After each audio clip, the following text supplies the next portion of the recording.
Nous sommes dans Philippiens chapitre 2. Je vais lire rapidement. Rendez ma joie parfaite, ayant un même sentiment, un même amour, une même âme, une même pensée. Ne faites rien par esprit de parti ou par vaine gloire, mais que l'humilité vous fasse regarder les autres comme étant au-dessus de vous.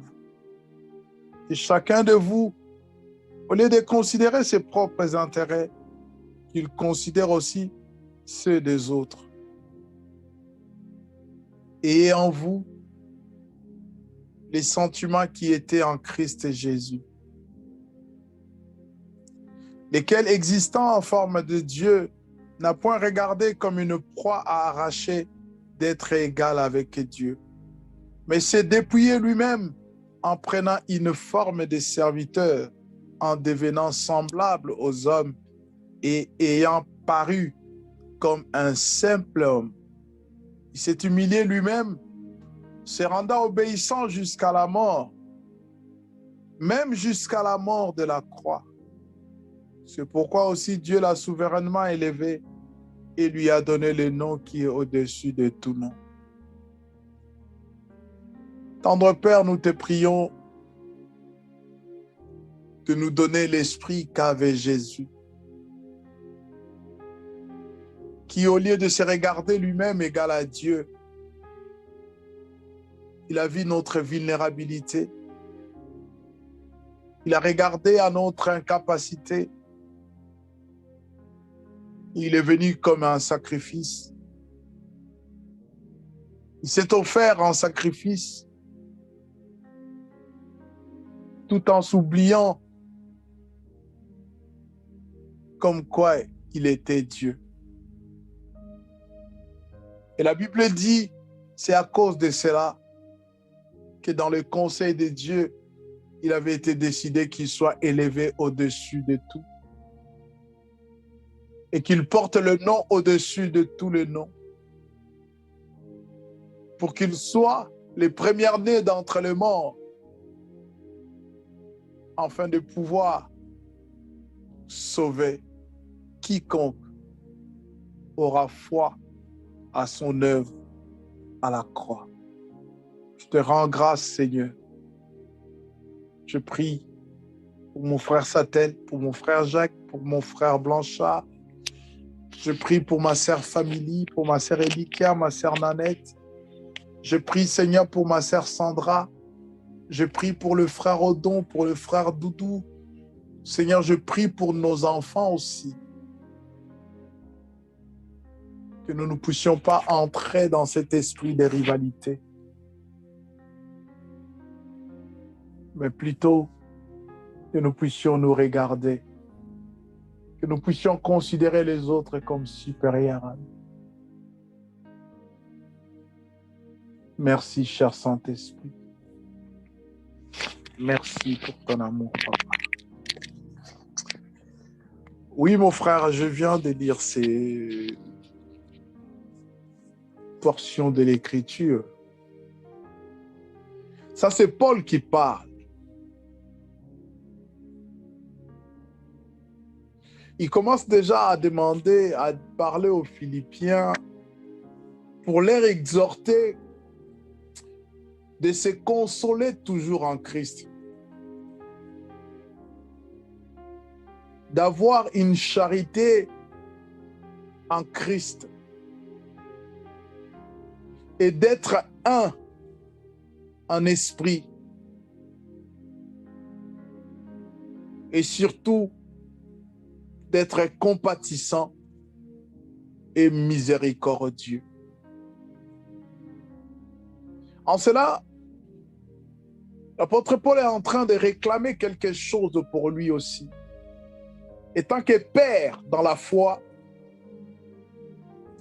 étant que berger, étant que responsable,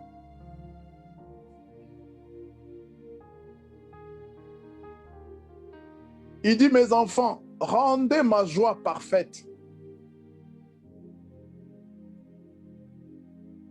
Je vous suggère que nous soyons tous nous ayons tous un même sentiment, que nous ayons tous un même amour, que nous soyons tous animés d'un même esprit, d'une même pensée, que nous ayons tous une même âme.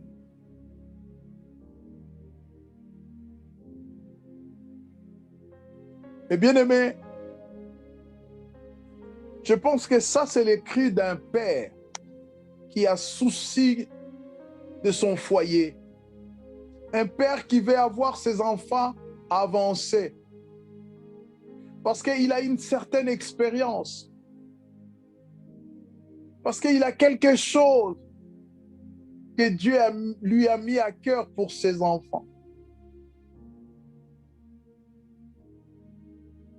Il dit, rendez ma joie parfaite.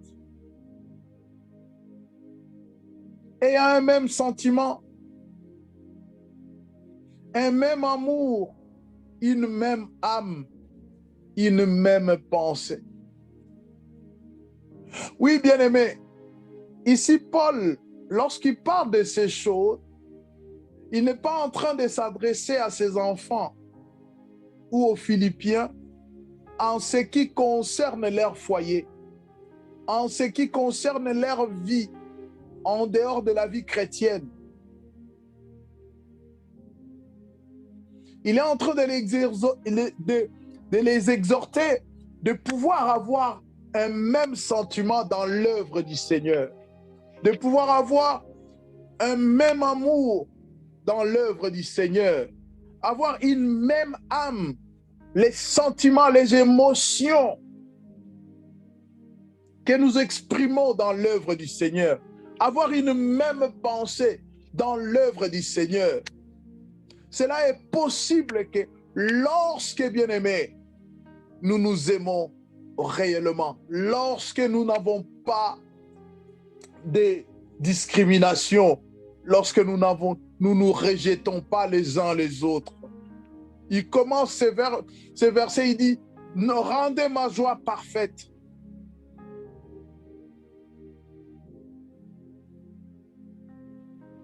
Et si vous voulez faire quelque chose dans la charité, dans la compassion,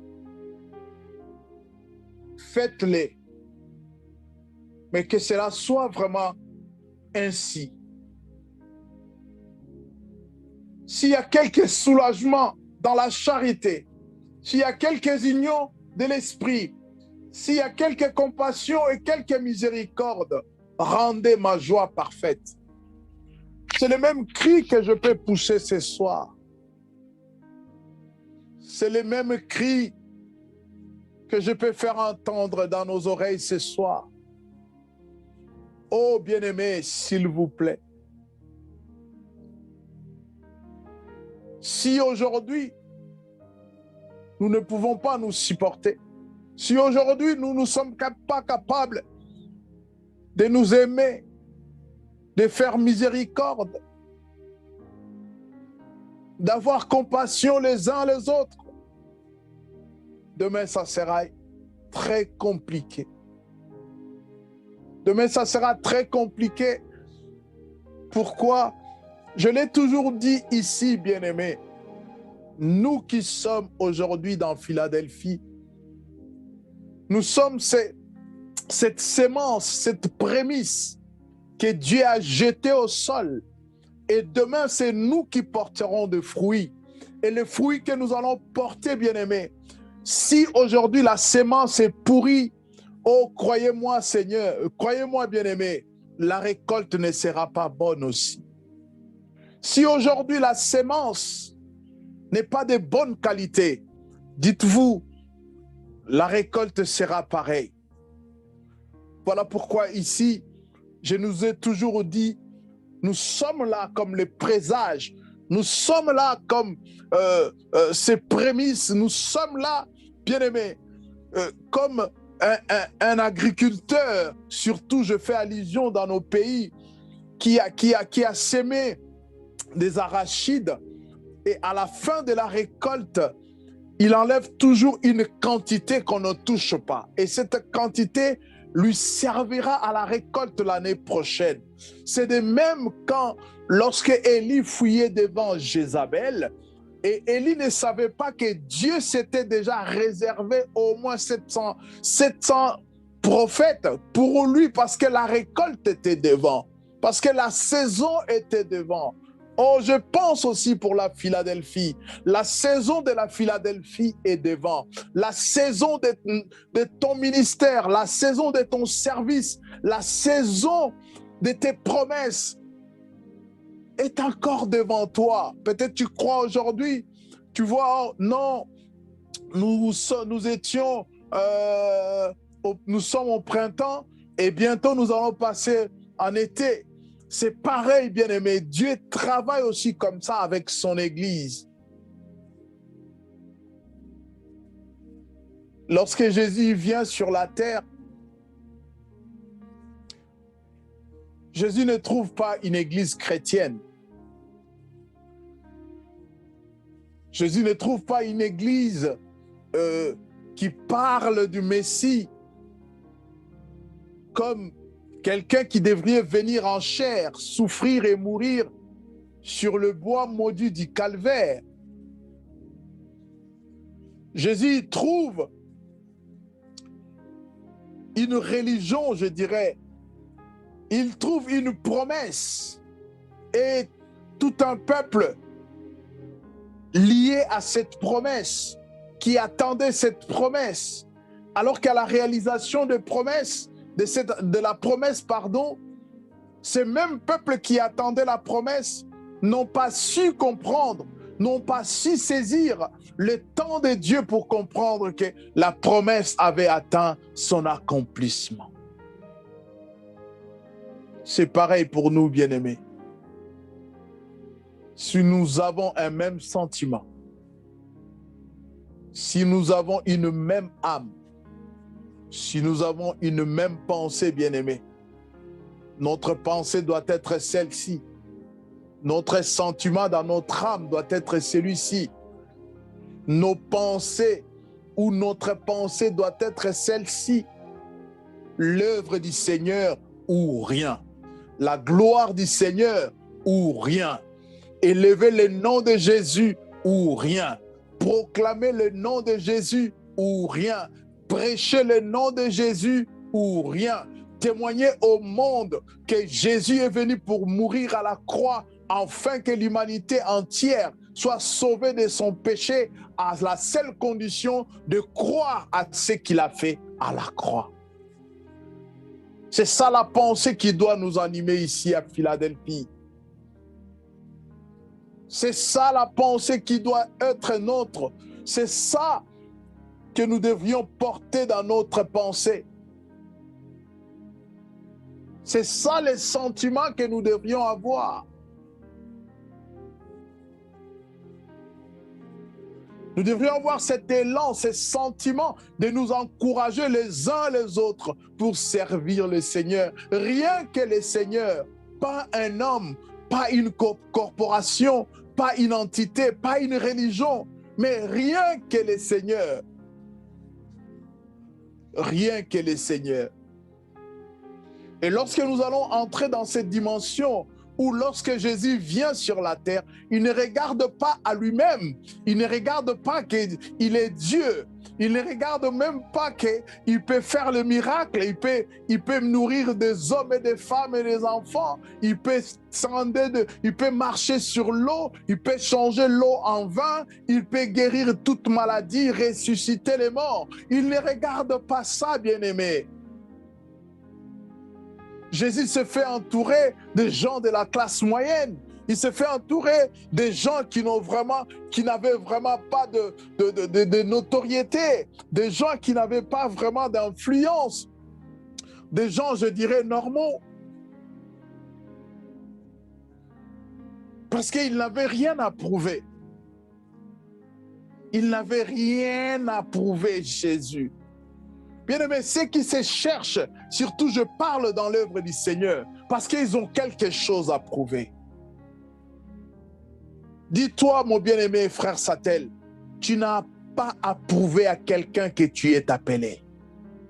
Tu n'as pas cherché à prouver à quelqu'un que Dieu t'a appelé. Lorsque Dieu t'a appelé, il t'a appelé seul. Il t'a appelé seul. Même nous, à l'église, nous ne pouvons ne pas te croire, mais Dieu croit en toi. Dieu croit à tes faiblesses, il croit à tes capacités, Dieu croit à tout ce qui est en toi, il le croit. Même lorsque tu n'es plus capable de les servir, Dieu croit encore en toi. Je parlais d'Élie. Élie a dit non, pourvu que je meure, parce que c'est fini. Mais Dieu croit encore à Élie. Il dit non, c'est pas fini, Élie. Ce n'est pas fini. Élie dit non, c'est fini, je suis resté tout seul. Mais Dieu continuait à croire à lui. Alors que les choses ne marchaient plus. Alors qu'il se sentait seul, abandonné. Il pouvait se tourner et se dire, mais non, j'ai tout un peuple et tout un pays. Je me retrouve seul. Le peuple m'a abandonné, Dieu aussi m'a abandonné. Mais Dieu croyait à Élie. Voilà pourquoi j'ai dit, bien-aimé, Dieu n'a pas besoin de se prouver, sinon il ne serait plus Dieu. Dites-moi, comment Dieu peut nous prouver qu'il est Dieu? Même lorsqu'il fait des miracles, ce n'est pas pour nous montrer qu'il existe. Il est là, il n'a pas à prouver. Ceux qui ne croient pas en Dieu, bien-aimé, même s'il y a miracle, ils ne croient pas. Et cela ne veut pas dire que Dieu va changer parce qu'un tel ou un tel ne croit pas. Non. Je disais, mon frère, persévérons. Persévérons dans les services. Persévérons, cherchons l'humilité dans les services. Même lorsque le Seigneur nous élève, bien-aimés, restons humbles. Même lorsque le Seigneur nous donne des dons, même lorsque le Seigneur fait que nous soyons reconnus, je ne sais dans quoi, restons humbles. Pierre a dit à Jésus, tu es le Christ, venu des dieux. Jésus a dit, Pierre, ce n'est ni le sang ni la chair qui t'ont révélé ces choses. C'est mon Père qui est dans les ciels. C'est mon Père qui est dans les ciels. Et c'est ce Père-là qui nous a appelés. Et qui nous appelle, bien-aimés, à les servir. À les servir comment? Avec humilité. À servir Dieu avec humilité. C'est comme je dis, ça c'est les cris que je pousse. Mais le Seigneur aussi l'a dit. Parce qu'il avait souci de ses enfants. Il voulait que ses enfants soient dans l'humilité, vivent dans l'humilité. Il dit, ne faites rien par esprit de parti. Ne faites rien par vaine gloire. Ne faites rien. Je fais ça parce que le frère Satel m'aime. Je fais ça parce que je suis souvent avec le frère Satel. Je fais ça parce que le frère Satel, c'est un ami à moi. Non, Dieu ne marche pas comme ça. Il nous interdit cela parce que lui ne marche pas comme ça. Vous allez remarquer une chose, bien-aimée. La Bible dit, il y avait un des disciples de Jésus qu'on a identifié comme Jean. Lui, il avait l'habitude de poser sa tête sur l'épaule de Jésus. Il était très collé, très proche du Seigneur. On pouvait se dire que Jésus aimait beaucoup plus Jean. D'ailleurs, ça a été dit. Dans la Bible, il est écrit, celui que Jésus aimait beaucoup. Les gens ont vu seulement leur attachement, leur approche, leur complicité. Mais bien aimé, remarquez une chose qui est profonde. À la croix, lorsqu'il expire, il dit à sa mère, femme, voici ton fils. Fils, voici ta main. Mais lorsqu'il avait été question de donner la clé de l'Église, la clé de ceux ou de celle pour laquelle il est venu mourir à la croix, cette clé, le Seigneur ne l'a pas donnée à Jean, malgré qu'il était plus proche de lui, malgré qu'il était attaché à lui, malgré que les gens voyaient, constataient, les gens sentaient, pressentaient qu'il aimait beaucoup. Mais il n'a pas joué les sentiments. Il n'a pas joué les partis pris, du favoritisme.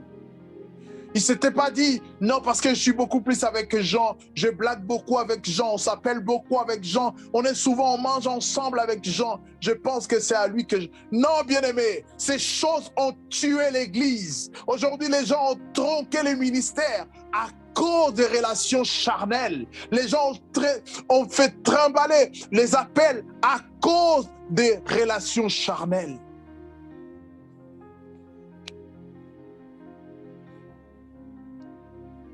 Est-ce que lorsque Jésus donne à Pierre, il dit à Pierre, tu es Pierre et sur cette pierre je bâtirai cette église. Quelle était l'attitude de Jean? La Bible dit à la résurrection, lorsque Jésus dit à Pierre, parlait à Pierre, même Pierre lui-même il ne croyait pas, il était préoccupé par autre chose. Il s'est posé des questions, est-ce que cet homme il est vraiment sérieux? La Bible dit, je crois dans Jean 22 ou 21, il dit, lorsque Pierre voit Jean, il pose la question au Seigneur, et que dis-toi de lui? Oh, merci Seigneur. Le Seigneur, il dit, cela ne te regarde pas. Bien-aimé, dans l'œuvre du Seigneur, occupons-nous de ce que le Seigneur nous dit de faire. Occupons-nous de ce que le Seigneur nous a donné à faire. Les restes, bien-aimés, si tu vois un frère monter, oh, cela ne te regarde pas, bénis le Seigneur. Si tu vois un frère faire des choses, bénis le Seigneur. Je l'ai dit dans le bien, si tu vois un frère, une sœur qui évolue dans le bien, bénis le Seigneur. Bénis le Seigneur, ne te préoccupe pas. Ne te dis pas, pourquoi moi Jacques? Pourquoi moi Odon? Pourquoi pas un tel? Mais tu n'auras pas de réponse. Parce que Dieu a voulu que ça soit toi. Tu ne vas pas changer la volonté de Dieu parce que tu te poses des questions. Je prie pour moi-même que je ne sois pas influencé par une proximité, par une relation, par, je ne sais, par une amitié. Ces choses ont tué l'Église.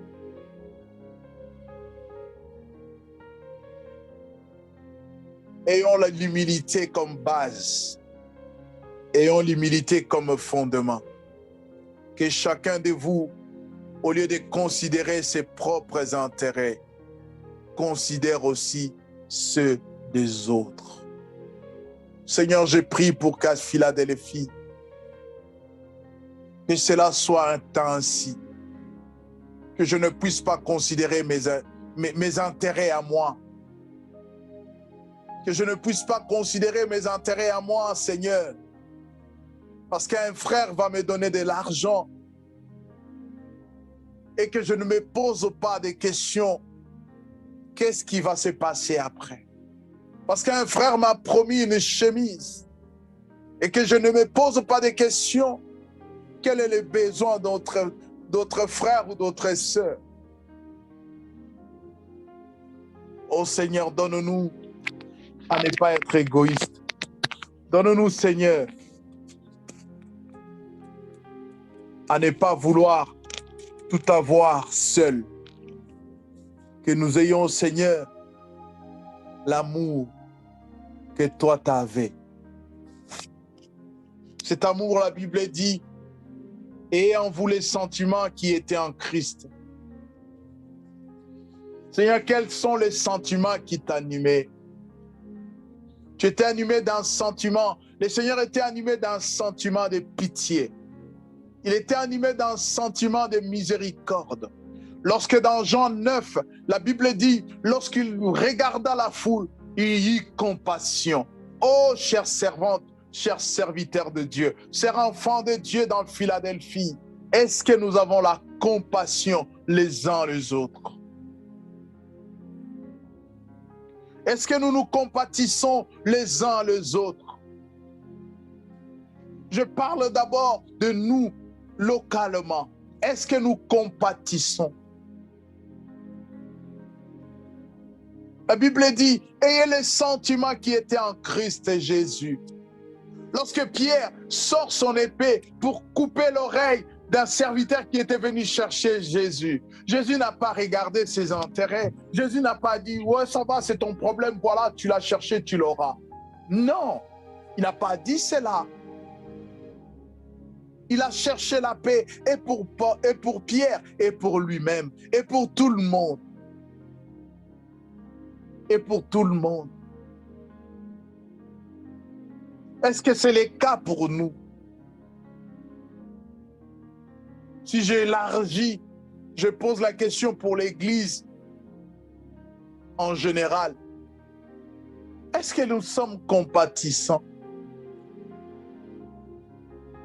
Lorsque nous parlons ainsi, certains voient comme si nous sommes en train d'encourager. Nous ne sommes pas en train d'encourager les mal. La Bible ne nous dit pas cela.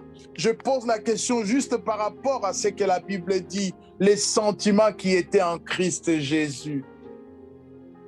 Il avait un seul sentiment, c'est de servir le Père, de servir dans la mission pour laquelle il était venu sur la terre. Servir. La Bible dit, il existait en forme de Dieu, mais il n'a pas regardé cela. Il s'est laissé comme une proie arrachée. Il s'est même dépouillé de lui-même. Il n'avait même plus la carrure, il n'avait même plus le charisme, il n'avait plus rien. Il s'est dépouillé. Il est devenu comme tout le monde. Il pouvait dormir dans la barque. Il pouvait dire à Pierre, Pierre, j'ai faim, va dire à ta belle-mère. Oh, il pouvait dire, allez, mettez vos pieds, je vais vous laver les pieds. Oh, il était devenu comme tout le monde. Oh, Dieu est venu en homme. Oh, bien-aimés, et nous qui sommes hommes, ne devrions-nous pas avoir déjà cette nature d'humilité, sachant que nous sommes poussière et que nous retournerons à la poussière, sachant que même les dons, même les grâces sont éphémères, sachant que nous sommes sur la terre juste pour un temps. Est-ce que vous ne pensez pas que l'humilité doit être la nature de toute personne qui a compris ces choses? À quoi nous servira de l'orgueil? À quoi nous servira de rabaisser les autres? À quoi nous servira de considérer les autres comme des pires pécheurs que le monde n'ait jamais connus? À quoi nous servira-t-il? Cela nous amènera où, bien-aimés? Bien-aimés, nous prêchons contre les péchés. Nous refusons les péchés. Mais nous ne sommes pas là pour condamner les pécheurs. Aucunement. La mission de l'Église, ce n'est pas de condamner les pécheurs. Jésus a dit, le Fils de Dieu, le Fils de l'homme est venu, non pas pour condamner, mais pour chercher ceux qui sont perdus. Telle est la mission que nous avons à Philadelphie. Bien-aimé Satel, bien-aimé Jacques, bien-aimé Elikia, bien-aimé Family, bien-aimé Nanette, bien-aimé Odon, bien-aimé Doudou, tous les bien-aimés, la mission que nous avons, c'est de prêcher Jésus. La mission que nous avons, c'est de se revêtir de ces sentiments.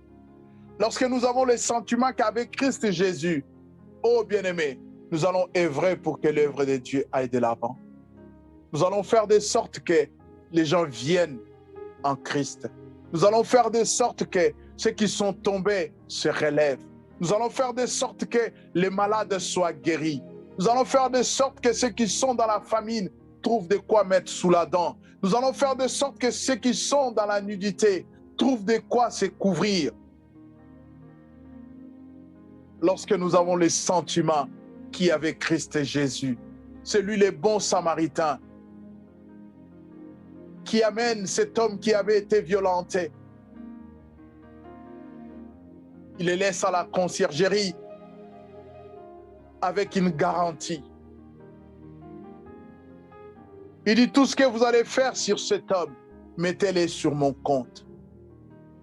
Oh, j'aime ces passages. Alléluia. Oh, alléluia. Seigneur, merci. Bien-aimé, je prie pour toi que tout ce que le diable te réclame, qu'il le mette sur le compte de Jésus. Qu'il le réclame à Jésus. Il a pris tout à la croix pour toi. Il t'a délivré. Il t'a libéré. Oh, alléluia. Laisse que le Seigneur nous élève lorsque nous aurions atteint cette dimension d'humilité qu'avait Jésus. Laisse que le Seigneur nous élève, afin que lorsque notre nom sera dit quelque part, que les gens reconnaissent que nous sommes réellement enfants de Dieu, que nous marchons et nous craignons le Seigneur.